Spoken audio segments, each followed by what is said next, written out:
इन दोस्तों, दीपांजलि एकेडमी चित्रकूट के शैक्षणिक मंच से मैं श्रवण कुमार आपका हार्दिक स्वागत करता हूं।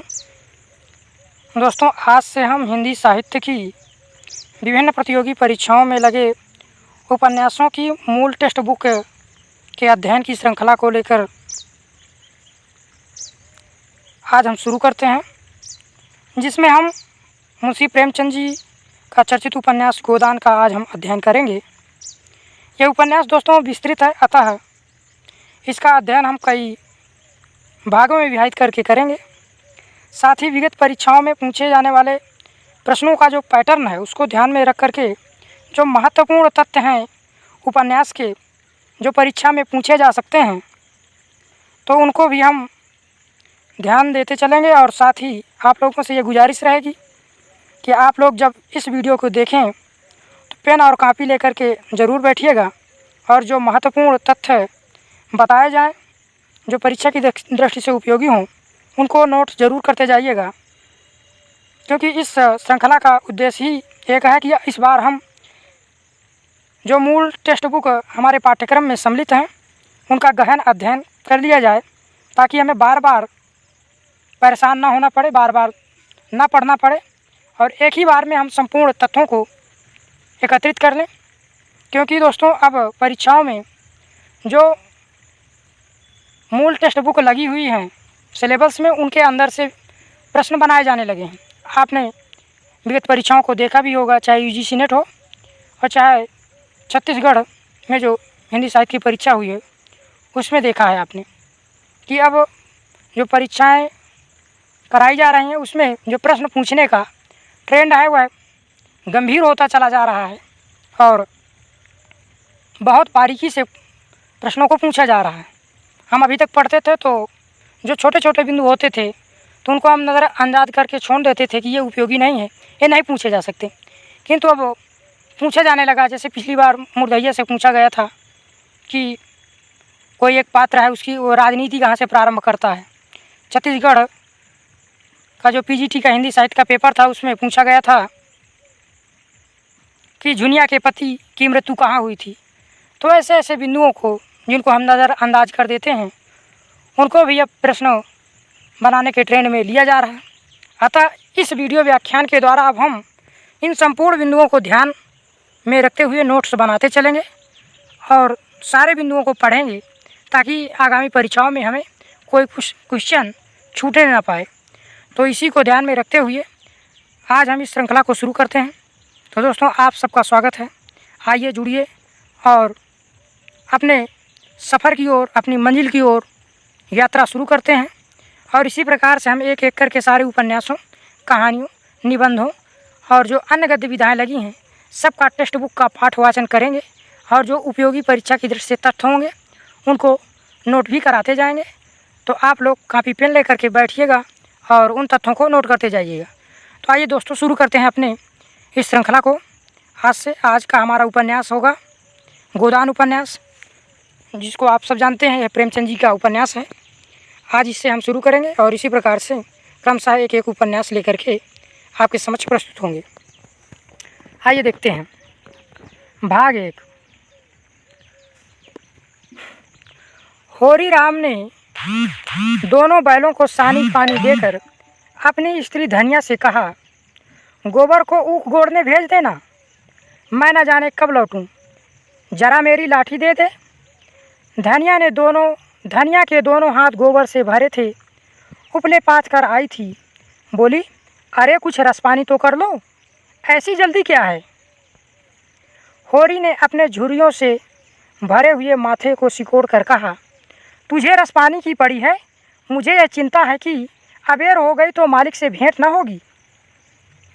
स्नान पूजा करने लगेंगे तो घंटों बैठे बीत जाएगा। इसी से तो कहती हूँ कुछ जलपान कर लो, और आज न जाओगे तो कौन हरज होगा, अभी तो परसों गए थे। तो दोस्तों, इन बिंदुओं में जो महत्वपूर्ण तथ्य हैं गोबर और धनिया और होरी का संवाद, इनको ध्यान में रखिएगा। आगे देखते हैं। होरी कहता है, तू जो बात नहीं समझती उसमें टांग क्यों अड़ाती है भाई, मेरी लाठी दे दे और अपना काम देख। यह इसी मिलते जुलते रहने का प्रसाद है कि अब तक जान बची हुई है, नहीं कहीं का पता न लगता कि किधर गए। गांव में इतने आदमी तो हैं, किस पर बेदखली नहीं आई, किस पर कुड़की नहीं आई। जब दूसरे के पाँव तले अपनी गर्दन दबी हुई है तो उन पाँव को सहलाने में ही कुशल है। इस कोटेशन को ध्यान रखिएगा। ये मेरे मुख से बार बार गोबर आ रहा है दोस्तों। ये कथन होरी का है, धनिया से कहती हैं। इसे नोट कर लीजिएगा, ये पूछा जाने वाला स्टेटमेंट है। आगे देखते हैं दोस्तों, इस स्टेटमेंट को नोट कर लीजिएगा। धनिया इतनी व्यवहार कुशल ना थी। उसका विचार था कि हमने जमींदार के खेत जोते हैं तो वह अपना लगान ही तो लेगा, उसकी खुशामद क्यों करें, उसके तलवे क्यों सहलाएं। यदि वे अपने विवाहित जीवन के इन 20 वर्षों में उसे अच्छी तरह अनुभव हो गया था कि चाहे कितनी ही कतर ब्योत करो, कितना ही पेट तन काटो, चाहे एक एक कौड़ी को दांत से पकड़ो, मगर लगान का बेबाक होना मुश्किल है। फिर भी वह हार न मानती थी और इस विषय पर स्त्री पुरुष में आए दिन संग्राम छिड़ा रहता था। उसकी 6 संतानों में अब केवल 3 संतानें जिंदा हैं। 3 जिंदा हैं। एक लड़का गोबर, कोई 16 साल का, और 2 लड़कियां सोना और रूपा 12 और 8 साल की। 3 लड़के बचपन में ही मर गए थे। उसका मन आज भी कहता था कि अगर उनकी दवाई होती तो वे बच जाते, पर वह एक धेले की दवा भी ना मंगवा सकी थी।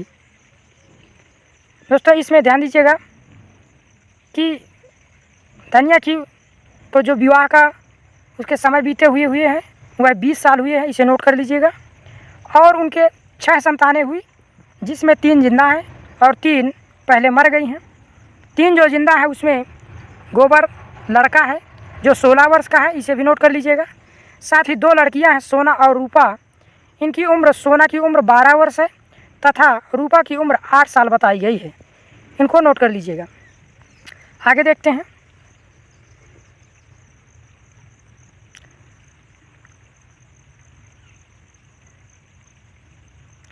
उसकी उम्र अभी क्या थी, 36वां ही साल तो था, पर सारे बाल पक गए थे, चेहरे पर झुर्रियाँ पड़ गई थी, सारी देह ढल गई थी। वह सुंदर गेहुआ रंग सांवला गया था और आँखों से भी कम सूझने लगा था। पेट की चिंता ही के कारण तो कभी तो जीवन का सुख न मिला। इस चिरस्थायी जीर्णावस्था ने उसके आत्मसम्मान को उदासीनता का रूप दे दिया था। जिस गृहस्थी में पेट की रोटियां भी ना मिले, उसके लिए इतनी खुशामद क्यों। इस परिस्थिति से उसका मन बराबर विद्रोह करता था और 2-4 घुड़कियाँ खा लेने पर ही उसे यथार्थ का ज्ञान होता था। तो इसमें दोस्तों ध्यान रखिएगा कि धनिया की उम्र अभी 36 साल इसमें बताई गई है, 36वां तो ही था, तो इसे भी ध्यान में रखिएगा। उसने परास्त होकर होरी की लाठी, मिर्जई, जूते, पगड़ी और तमाकू का बटुआ लाकर सामने पटक दिए। इसे भी ध्यान में रखिएगा। क्या क्या धनिया ने होरी को दी है, तो लाठी दी है, मिर्जई दी है, जूते, पगड़ी और तमाकू का बटुआ दी है। इसे होरी ने उसकी ओर आंखें तरेर कर कहा, क्या ससुराल जाना है जो 5 पोशाक लाई है? ससुराल में भी तो कोई जवान साली सलहज नहीं बैठी है जिसे जाकर दिखाऊं। इस कोटेशन को नोट कर लीजिएगा। ये होरी का कथन है। होरी के गहरे सांवले पिचके हुए चेहरे पर मुस्कुराहट की मृत्यु झलक पड़ी। धनिया ने लजाते हुए कहा, ऐसे ही बड़े सजीले जवान हो कि साली सलहजें तुम्हें देखकर रीझ जाएंगी। इस कोटेशन को भी ध्यान में रखिएगा। ये कथन धनिया का है, तो इन दोनों को नोट कर लीजिएगा। होरी ने फटी हुई मिर्जई को बड़ी सावधानी से ता करके खाट पर रखते हुए कहा, तो क्या तू समझती है मैं बूढ़ा हो गया? अभी तो 40 भी नहीं हुए, मर्द 60 पर पाटे होते हैं। इस कथन को ध्यान में रखिएगा। ये कथन होरी का है।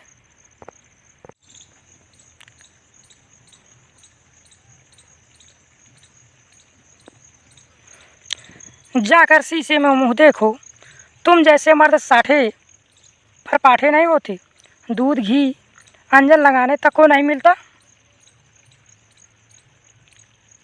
पाठे होंगे।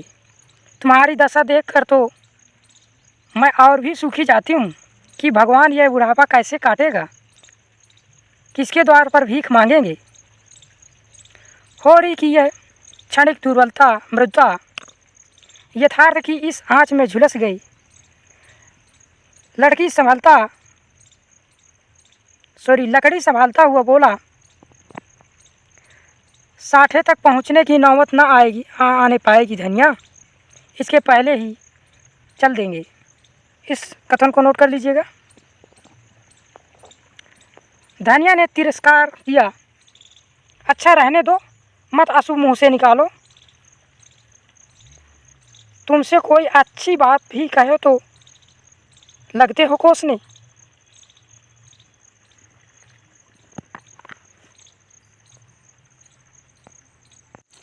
होरी कंधों पर लाठी रखकर घर से निकला तो धनिया द्वार पर खड़ी उसे देर तक देखती रही। उसके इन निराशा भरे शब्दों ने धनिया को के चोट खाए हुए हृदय में आतंकमय कंपन सा डाल दिया था। वह जैसे अपने नारीत्व के संपूर्ण तप और व्रत से अपने पति को अभय दान दे रही थी। उसके अंतःकरण से जैसे आशीर्वादों का व्यू सा निकल कर होरी को अपने अंदर छिपाए लेता था। विपन्नता के इस अथाह सागर में सहयोग ही वह तृण था जिसे पकड़े हुए वह सागर को पार कर रही थी। दोस्तों, इसे ध्यान में रखिएगा, ये पूछा जाने वाला कोटेशन है कि विपन्नता के इस अथाह सागर में सहयोग ही वह तृण था जिसे पकड़कर वह सागर को पार कर रही थी। इन असंगत शब्दों ने यथार्थ के निकट होने पर भी मानो झटका देकर उसके हाथ से वह तिनके का सहारा छीन लेना चाहता था, बल्कि यथार्थ के निकट होने के कारण ही उसने इतनी वेदना शक्ति आई थी। काना कहने से काने को जो दुख होता है वह क्या दो आँख वाले आदमी को हो सकता है। इसे भी ध्यान में रखिएगा, यह कोटेशन भी पूछा जा सकता है। होरी कदम बढ़ाए चला जाता था। पगडंडी के दोनों ओर ऊख के पौधों की लहराती हुई हरियाली देखकर उसने मन में कहा, भगवान कहीं गौ से बरखा कर दे, भगवान कहीं गौ से बरखा कर दे और डांडी भी सुबीते से रहे तो एक गाय जरूर लेगा। देसी गाय तो ना दूध दे ना उसके बछवे ही किसी काम के हों, बहुत हुआ तो तेली के कोल्हू में चले, नहीं वह पछाई गाय लेगा, उसकी खूब सेवा करेगा, कुछ नहीं तो 4-5 सेर दूध होगा। गोबर दूध के लिए तरस तरस रह जाता है। इस उम्र में ना खाया पिया तो फिर कब खाएगा। साल भर भी दूध पी ले तो देखने लायक हो जाए, बछवे भी अच्छे बैल निकलेंगे, 200 से कम की गोई न होगी। फिर गऊ से ही तो द्वार की शोभा है, सवेरे सवेरे गऊ के दर्शन हो जाएं तो क्या कहना। न जाने कब यह साथ पूरी होगी, कब वह शुभ दिन आएगा। दोस्तों, इसमें नोट कर लीजिएगा कि होरी पछाही गाय लेना चाहता है। तो कैसी गाय लिया था, तो पछाही गाय, और 4-5 सेर दूध की भी बात करता है कि देगी। तो इन दोनों बिंदुओं को नोट कर लीजिएगा। गोई का मतलब होता है दोस्तों बैलों की जोड़ी।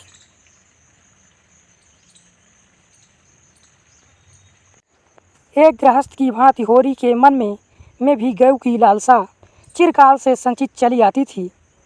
यही उसके जीवन का सबसे बड़ा स्वप्न था, सबसे बड़ी साथ थी। पूछा जा सकता है होरी के जीवन की सबसे बड़ी साथ क्या थी, तो एक गाय पालने की, गाय बांधने की। बैंक के सूद से चयन करने या ज़मीन खरीदने या महल बनवाने की विशाल आकांक्षाएं उसके नन्हे से हृदय में कैसे समाती। तो इस पॉइंट को नोट कर लीजिएगा। जेठ का सूर्य आमों के झुरमुट से निकलकर आकाश पर छाई हुई लालिमा को अपने रजत पास से तेज प्रदान करता हुआ ऊपर चढ़ रहा था और हवा में गर्मी आने लगी थी। दोनों ओर खेतों में काम करने वाले किसान उसे देखकर राम राम करते और सम्मान भाव से चिलम पीने का निमंत्रण देते थे। ध्यान दीजिएगा, चिलम पीने का निमंत्रण किसान देते थे।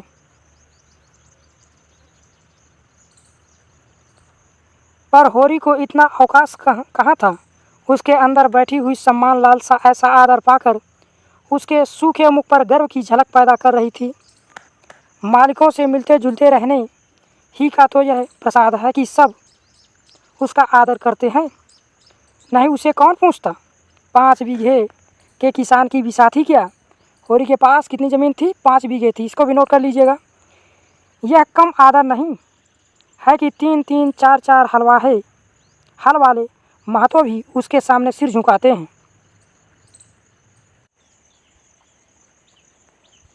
अब वह खेतों के बीच की पगडंडी छोड़कर एक खलेटी में आ गया था, जहां बरसात में पानी भर जाने के कारण तरी रहती थी और जेठ में कुछ हरियाली नज़र आती थी।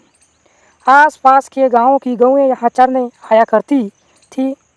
उस समय में भी यहाँ की हवा में कुछ ताजगी और ठंडक थी। होरी ने 2-3 सांसें जोर से ली। उसके जी में आया कुछ देर यहीं बैठ जाए।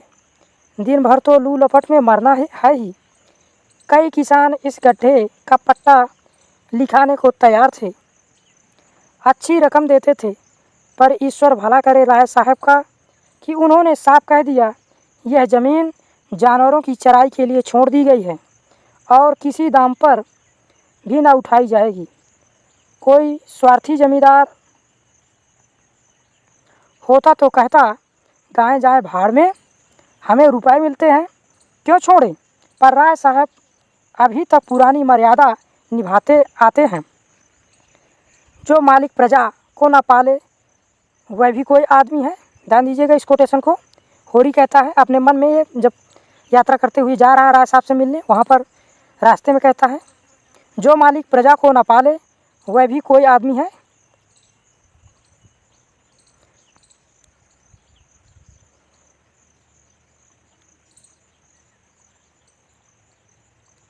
सहसा उसने देखा भोला अपनी गाय लिए इसी तरफ चला आ रहा है। भोला इसी गांव से मिले पूर्वे का ग्वाला था। बात ध्यान रखिएगा, भोला था जो एक ग्वाला था और दूध मक्खन का व्यवसाय करता था। तो इसको भी ध्यान में रखिएगा, भोला दूध मक्खन का व्यवसाय करता था। अच्छा दाम मिल जाने पर कभी कभी किसानों के हाथ गायें बेच भी देता था। होरी का मन उन गायों को देखकर ललचा गया। अगर भोला वह आगे वाली गाय उसे दे तो क्या कहना, रुपए आगे पीछे देता रहेगा। वह जानता था घर में रुपए नहीं है, अभी तक लगान नहीं चुकाया जा सका। विशेषर शाह का देना भी बाकी है, जिस पर आने रुपए का सूद चढ़ रहा है। लेकिन दरिद्रता में जो एक प्रकार की अदूरदर्शिता होती है, वह निर्लज्जता को तकाजे गाली और मार से भी भयभीत नहीं होती। उसने उसे प्रोत्साहित किया। वर्षों से जो साथ मन को आंदोलित कर रही थी, उसने उसे विचलित कर दिया। भोला के समीप जाकर बोला, राम राम भोला भाई, कहो क्या रंग ढंग है। सुना आपकी मेले से नई गाय लाए हो। दोस्तों इस कोटेशन को भी नोट कर लीजिएगा। लेकिन दरिद्रता में जो एक प्रकार की अदूरदर्शिता होती है, वह निर्लज्जता जो तगाजे गाली और मार से भी भयभीत नहीं होती। इसे नोट कर लीजिएगा। और यह भी क्वेश्चन बनाया जा सकता है कि जब राय साहब से मिलने जा रहे थे तो उन्हें रास्ते में कौन कौन मिले। तो किसान तो मिले ही हैं जो चिलम पीने के लिए आमंत्रित कर रहे थे होरी को, साथ ही उसे एक भोला नामक ग्वाला भी मिला है। तो नोट कर लीजिएगा इसे। भोला ने रुखाई से जवाब दिया। होरी के मन की बात उसने ताड़ ली थी। हाँ 2 बछिए और 2 गाय लाया। पहले वाली गाय सब बूढ़ी हो गई थी। बंधी पर दूध न पहुँचने बंधी पर दूध ना पहुँचे तो गुजर कैसे हो। ये भोला का कथन है। होरी ने आगे वाली गाय के पुट्ठे पर हाथ रखकर कहा, दुधार तो मालूम होती है, कितने में ली? भोला ने शान जमाई, अब की बाजार तेज रहा महतो, इसके 80 रुपये देने पड़े। आंखें निकल गई। 30 रुपये तो दोनों कलोरों के दिए। 30 पर गाहक रुपये का 8 सेर दूध मांगता है। तो इसे ध्यान में रखिएगा कि भोला ने कितना गाय का मूल्य बताया था होरी से। तो कहता है कि इस बार बाजार तेज थी, 80 रुपये उसको उस गाय के लगे और 30 रुपये में 2 कलोरो मतलब होता है जो गाय अभी बच्चा ना दी हो उसको कलोरी कहते हैं, कलोरो बोलते हैं।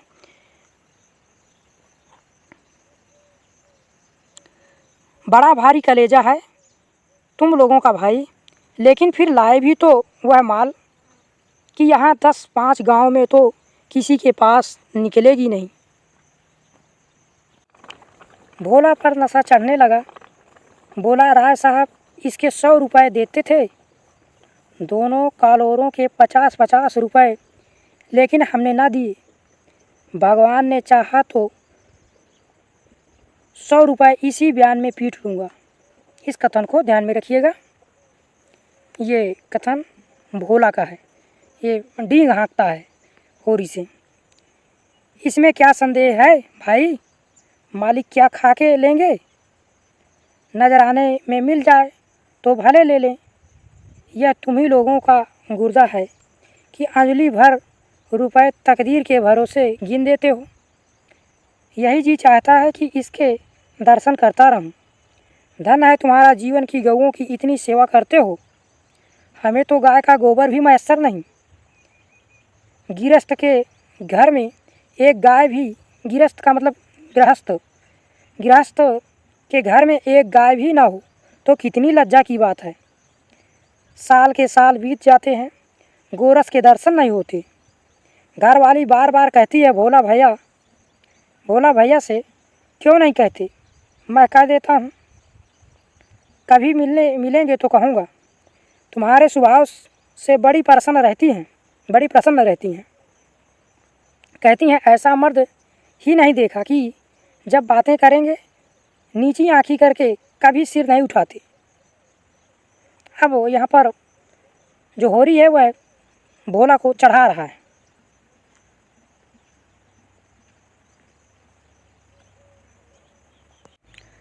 भोला को जो नशा चढ़ रहा था उसे इस भरपूर प्याले ने और गहरा कर दिया। बोला, आदमी वही है जो दूसरों की बहू बेटी को अपनी बहू बेटी समझे। आदमी वही है जो दूसरे की बहू बेटी को अपनी बहू बेटी समझे। जो दुष्ट किसी मेहरिया की ओर ताके उसे गोली मार देना चाहिए। अब जब होरी कहता है कि मेरी पत्नी आपको बहुत तारीफ़ करती है, तो भोला और एकदम फूला नहीं समाता और वह यह कथन बोलता है। तो इस कथन को नोट कर लीजिएगा। आगे होरी कहता है, यह तुमने लाख रुपए की बात कह दी भाई। बस सज्जन वही जो दूसरों की आबरू समझे। जिस तरह मर्द के मर जाने से औरत अनाथ हो जाती है, उसी तरह औरत के मर जाने से मर्द के हाथ पांव टूट जाते हैं। मेरा तो घर उजड़ गया महतो, कोई एक लोटा पानी देने वाला नहीं है। यह कथन भोला का है और नोट कर लीजिएगा इसे। गत वर्ष भोला की स्त्री लू लग जाने से मर गई थी। इसे ध्यान रखिएगा। भोला की स्त्री किससे मर गई थी? लू लग जाने से मर गई थी। और अंत में इसमें लू लग जाने से मृत्यु उसकी भी होती है, होरी की भी होती है। तो ध्यान दीजिएगा, इसमें लू लगने से मृत्यु भोला की पत्नी की भी होती है। यह होरी जानता था, लेकिन 50 वर्ष का खंखल भोला भीतर से इतना स्निग्ध है कि वह न जानता था स्त्री की लालसा उसकी आँखों से सजल हो गई थी। होरी को आसन मिल गया, उसकी व्यवहारिक कृषक बुद्धि सजग हो गई। तो इस पॉइंट को नोट कर लीजिएगा कि उसकी पत्नी की उम्र पत्नी लू लगने से मर गई थी। पुरानी मसल झूठी थोड़े है, बिन घर नी घर भूत का डेरा, कहीं सगाई क्यों नहीं ठीक कर लेते। मसल का मतलब होता है दोस्तों कहावत। ये पुरानी कहावत है, बिन घर नी घर भूत का डेरा, यानी जिस घर में स्त्री ना हो वह घर बिल्कुल सूना साना होता है। और दोस्तों होता भी है, जिस घर में माताएं बहनें औरतें ना हों उस घर में अच्छा नहीं लगता है। और ये कहावत भी कोट करते हैं होरी भोला से। तो इसको भी नोट कर लीजिएगा। ताक में हूँ महतो पर कोई जल्दी फंसता नहीं, 150 खर्च करने को भी तैयार हूँ, जैसी भगवान की इच्छा। तो देखिए यहाँ पर भोला 150 खर्च करने को भी तैयार है और शादी करना चाहता है। तो इसको भी नोट कर लीजिएगा। दोस्तों आज हम यहीं तक इस वीडियो को रखेंगे, इसके बाद फिर हम अगला वीडियो लेकर के आपके समक्ष प्रस्तुत होंगे। तो अभी तक जो हम देखे हैं, जिन जिन बिंदुओं को हम नोट किए हैं उन पर एक बार फिर से चर्चा कर लेते हैं। तो इसका पहला एक स्टेटमेंट है, जब दूसरे के पांव तले अपनी गर्दन दबी हुई है तो उन पाँव को सहलाने में ही कुशल है। ये होरी का कथन है, धनिया से कहते हैं। आगे देखते हैं। होरी और धनिया की शादी के अभी 20 साल हुए थे इस उपन्यास के अनुसार। गोबर की उम्र इसमें 16 वर्ष बताई गई है, सोना की उम्र 12 वर्ष बताई गई है तथा रूपा की उम्र 8 वर्ष बताई गई है। धनिया होरी के कुल 6 संतानें हुई, जिसमें 3 मर जाते हैं और 3 ही जिंदा हैं। धनिया की उम्र इस उपन्यास में 36 साल बताई गई है। धनिया ने होरी को लाठी, मिर्जाई, जूते, पगड़ी और तम्बाकू का बटुआ दिया जब होरी राय साहब से मिलने जा रहा था। क्या ससुराल जाना है? जो पांचों पोशाक लाई है, ससुराल में भी तो कोई जवान साली सलाहज नहीं बैठी है जिसे जाकर दिखाऊं। होरी धनिया से कहता है ये कथन। ऐसे ही बड़े सजीले जवान हो कि साली सलहजें तुम्हें देखकर रीझ जाएंगी, ये धनिया होरी से कहती है। अभी तो 40 भी नहीं हुए, मर्द 60 पर पाठे होते हैं, ये होरी का कथन है। 60 तक पहुंचने की नौबत न आने पाएगी धनिया, इसके पहले ही चल देंगे, ये होरी का कथन है धनिया से। विपन्नता के इस अथाह सागर में सुहाग ही वह तृण था जिसे पकड़े हुए वह सागर पार कर रही थी, यह लेखक का कथन है। यहाँ पर सुहाग ही है दोस्तों, हमने जब वाचन कर रहे थे वहाँ पर सहयोग बोल दिए थे, क्षमा चाहूँगा, सुहाग है। काना कहने से काने को जो दुख होता है वह क्या 2 आँख वाले आदमी को हो सकता है, ये लेखक का कथन है, इसी में आया है। होरी पछाई गाय लेना चाहता था, पछाही गाय लेना चाहता था, पूछा जा सकता है क्वेश्चन, जो 4-5 सेर दूध देगी। होरी के जीवन की लालसा, सबसे बड़ी लालसा उसकी क्या थी? गाय खरीदना, गऊ को पालना। खेत पर काम करने वाले अन्य किसान जब होरी राय साहब से मिलने जा रहा था तो किसान उसको चिलम पीने के लिए बुलाते हैं। होरी जब राय साहब से मिलने जा रहा था तो वह महीना या समय था जेठ का महीना। होरी के पास 5 बीघे ज़मीन थी, इस उपन्यास में उल्लिखित है। भोला एक ग्वाला है जो दूध मक्खन का व्यवसाय करता है। आगे कथन है, लेकिन दरिद्रता में जो एक प्रकार की अदूरदर्शिता होती है वह निर्लजता जो तकाजे, गाली और मार से भी भयभीत नहीं होती, यह भी कथन है, इसे भी नोट कर लीजिएगा। आगे देखते हैं। भोला होरी से कहता है 80 रुपए की यह गाय लाया हूँ और 30-30 में ये दोनों कलोरी लाया हूँ, तो इसे भी ध्यान में रखिएगा। भोला होरी से कहता है राय साहब इसके 100 रुपये तथा दोनों कलोरों के 50-50 रुपये दे रहे थे। फिर आगे भोला कहता है कि आदमी वही है जो दूसरों की बहू बेटी को अपनी बहू बेटी समझे। भोला ये होरी से कहता है। भोला की पत्नी लू लगने से मर गई होती है, और ये कथन भी ध्यान में रखिएगा कि बिन घर नी घर भूत का डेरा होता है, ये कथन होरी का है। और शादी करने के लिए भोला 150 खर्च भी करना चाहता है कि अगर उसे खर्च करना पड़ेगा तो वह खर्च कर देगा। तो आज यहीं तक हम रखते हैं। इसके बाद अगला वीडियो जो हम लेकर के आपके समक्ष आएंगे तो इसके आगे से हम पढ़ेंगे। तो दोस्तों, आपसे यह अपेक्षा करता हूं कि आपको यह वीडियो व्याख्यान समझ में आया होगा। हम पूरे टेस्ट की भी बात कर रहे हैं और जो परीक्षा उपयोगी महत्वपूर्ण बिंदु है उन पर भी बातचीत कर रहे हैं। आप नोट करते जाइएगा और ऐसे ही नोट बनाते जाइएगा जो परीक्षा के लिए आपको उपयोगी होगा। तो पुनः मिलते हैं किसी दूसरी क्लास में। तब तक के लिए नमस्कार, जय हिंद।